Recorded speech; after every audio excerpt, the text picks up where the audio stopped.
모든 것이 가하나 모든 것이 유익한 것은 아니요 모든 것이 가하나 모든 것이 덕을 세우는 것은 아니니. 유튜브를 보거나 인터넷을 할 때 유독 같은 날 비슷한 말씀을 자주 접하게 될 때가 있습니다. 이번 주 화요일은 제게 그런 날이었습니다. 유튜브에서 목사님들의 말씀을 듣는데 분명 제목은 다른데 모두 비슷한 내용의 말씀을 전하셨고, 인터넷에서 이것저것 찾고 있는 와중에도 기독교랑 상관은 없지만 앞서 목사님들이 전하신 말씀과 유사한 내용의 글들을 많이 보게 되었습니다.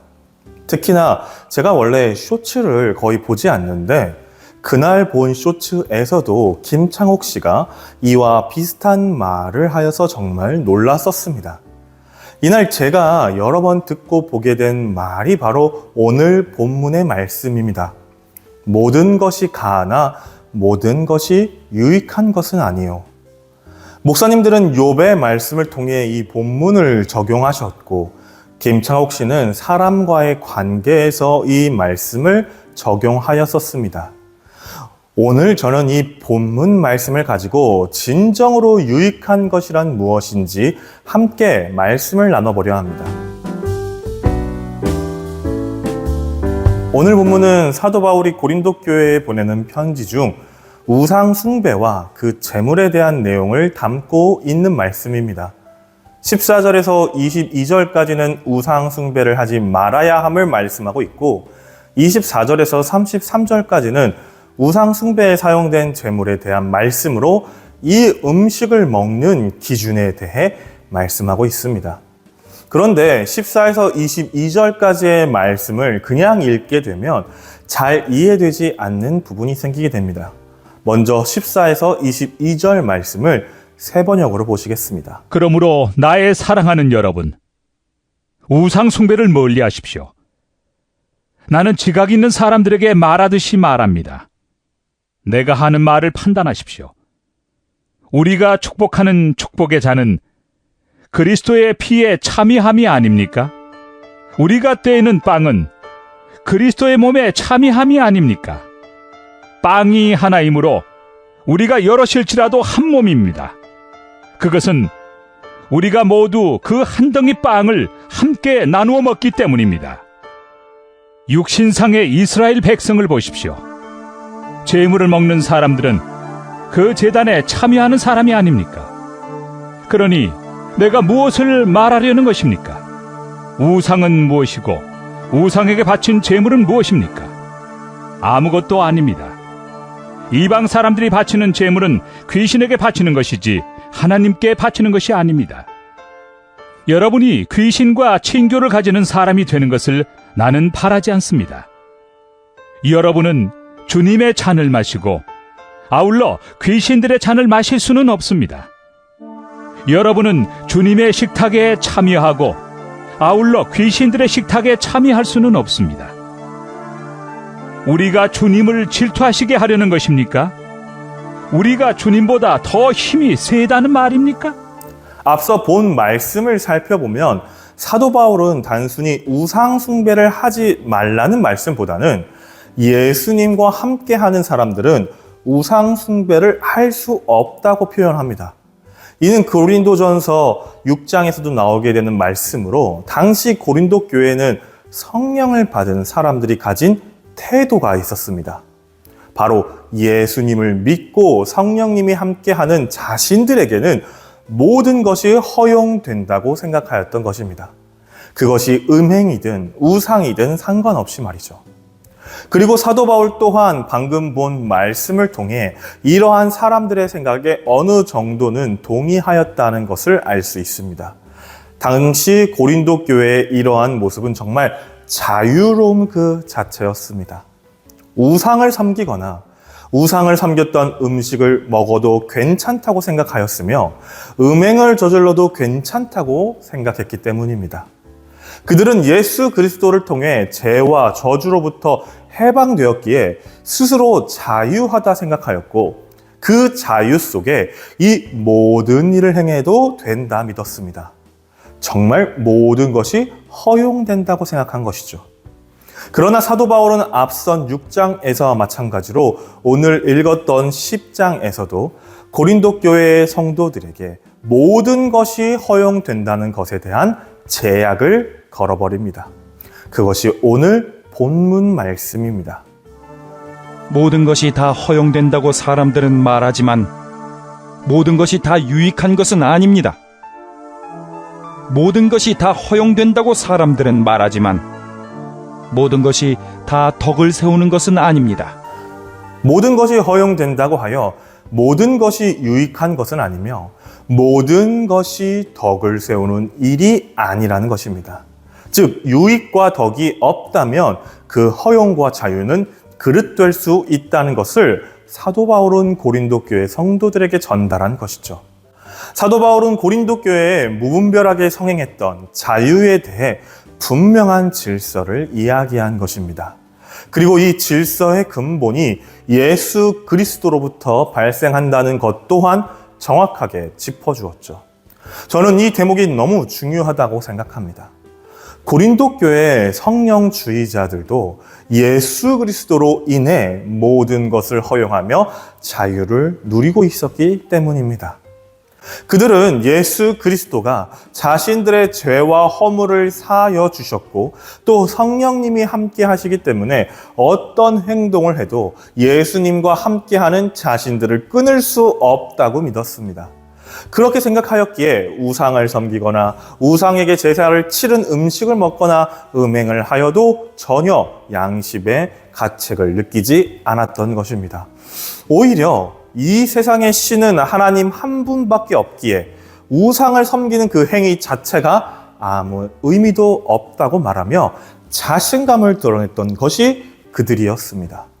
그런데 정말로 이들의 이러한 모습이 예수님을 따르는 자의 모습일까요?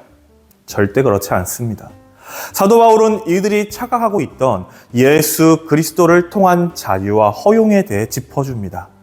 예수 그리스도를 통한 자유와 허용은 그것이 유익해야 하며 덕을 세워야 하는 것이라고요. 그럼 무엇에 대한 유익과 덕일까요? 그것은 고린도전서 10장 24에서 30절까지의 말씀을 보시면 자세히 나와 있습니다. 아무도 자기 유익을 추구하지 말고 남의 유익을 추구하십시오. 시장에서 파는 것은 양심을 위한다고 하여 그 출처를 묻지 말고 무엇이든지 다 먹으십시오. 땅과 거기에 가득 찬 것들이 다 주님의 것이기 때문입니다. 불신자들 가운데서 누가 여러분을 초대하여 거기에 가고 싶으면 여러분 앞에 차려놓은 것은 무엇이나 양심을 위한다고 하여 묻지 말고 드십시오. 그러나 어떤 사람이 이것은 제사에 올린 음식입니다 하고 여러분에게 말해주거든 그렇게 알려준 사람과 그 양심을 위해서 먹지 마십시오. 내가 여기에서 양심이라고 말하는 것은 내 양심이 아니라 다른 사람의 양심입니다. 어찌하여 내 자유가 남의 양심의 비판을 받아야 하겠습니까? 내가 감사하는 마음으로 참여하면 내가 감사하는 그 음식 때문에 비방을 받을 까닭이 어디에 있습니까? 사도 바울은 24절에 자기의 유익이 아닌 남의 유익을 추구하라 말씀합니다. 모든 것을 허용할 때 남의 유익을 추구해야 하며 혹여 남의 유익이 침해된다면 그것을 허용해서는 안 된다고 말하는 것입니다. 그러면서 제사 음식을 통한 예시를 말해주는데 시장에서 파는 음식, 불신자가 대접한 음식을 먹을 때는 그냥 먹으라는 것입니다. 물어보지 말고요. 자신의 양심에 찔려 그 음식이 어떻게 나온 것인지 묻지 말라는 것입니다. 그런데 혹여 함께 식사하던 사람 중 누군가 그 음식이 제사에 올랐던 음식이라고 말한다면 그 음식은 먹지 말라 말합니다. 그 알려준 사람의 양심을 위해서요. 여기서 말하는 양심이란 자신의 양심이 아닌 타인의 양심을 뜻하며 이 타인의 양심을 위한 것이 바로 유익을 추구하는 것입니다. 혹자는 이렇게 이야기할 수도 있습니다. 왜 타인의 시선, 생각 때문에 눈치를 봐야 하냐고요. 하나님의 일에 어긋난다는 생각이 들면 그 행동은 그냥 안 하면 되는 것이 아니냐고요. 물론 내 양심에 따라 행동하는 것이 중요할 때도 있습니다. 마치 다니엘과 그 친구들처럼요. 그러나 오늘 말씀은 예수 그리스도 안에서의 자유와 허용 가운데 무엇이 그 안에서 질서를 형성하느냐를 말씀하고 있는 것입니다. 그것은 타인의 유익과 양심입니다. 그것을 통해 31절 말씀이 이루어지는 것입니다. 그러므로 여러분은 먹든지 마시든지 무슨 일을 하든지 모든 것을 하나님의 영광을 위하여 하십시오. 그리고 이 말씀을 지킴으로 우리는 믿지 않는 자들 혹은 믿는 자들에게까지 온전한 복음을 전할 수 있게 되는 것입니다. 여러분은 유대 사람에게도 그리스 사람에게도 하나님의 교회에도 걸림돌이 되지 마십시오. 나도 모든 일을 모든 사람의 마음에 들게 하려고 애씁니다. 그것은 내가 내 이로움을 구하지 않고 많은 사람의 이로움을 추구하여 그들이 구원을 받게 하려는 것입니다. 모든 것이 허용된다고 하여 모든 것이 유익하지 않다는 오늘 본문은 우리의 삶에서 굉장히 중요한 말씀입니다.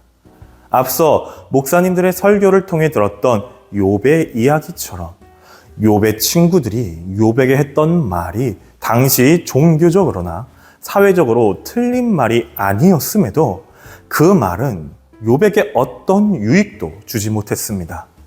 그것은 그 말에 남을 향한, 즉 욥을 향한 유익과 양심이 없었기 때문입니다.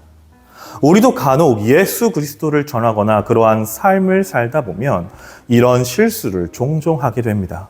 남의 유익보다 내 유익을 위해 전하는 복음, 남의 양심보다 내 양심을 먼저 챙기기 위해 주는 상처가 있다는 사실을 꼭 잊지 말아야 할 것입니다. 오늘 사도 바울은 그것이 믿지 않는 사람들 혹은 함께 믿음 생활하는 사람들에게도 걸림돌이 된다고 말씀하였습니다. 나의 신앙생활과 내가 전하는 복음이 정말 다른 누군가에게 유익이 되는지 아니면 나의 자유로움에 그치는지 점검해보고 내 이로움을 구하기보다 많은 사람의 이로움을 추구하며 모든 것을 하나님의 영광을 위해 행하는 우리 교회가 되길 간절히 소망합니다. 기도하겠습니다. 하나님 아버지 감사합니다. 진정으로 유익한 것이 무엇인지 오늘 말씀을 통해 함께 나누었습니다. 우리가 모든 것을 할 수 있을지라도 모든 것이 유익한 것은 아니며 모든 것을 할 수 있을지라도 모든 것이 덕을 세우지 않는다는 오늘 말씀을 기억하게 하여 주시옵소서. 우리에게 아무리 큰 자유가 있을지라도 그 자유 가운데 유익이 없다면, 덕을 세우지 못한다면 그건 하나님이 허락하시는 예수 그리스도를 통한 자유가 아니라는 것을 다시 한번 기억하게 하여 주시옵시며 우리의 행동 하나하나를 통하여서 하나님의 나라를 세우는 일에, 하나님의 영광을 세우는 일에 쓰일 수 있도록 우리 모두를 붙잡아 주시고 인도하여 주시옵소서. 모든 말씀 예수님의 이름으로 기도드렸습니다. 아멘.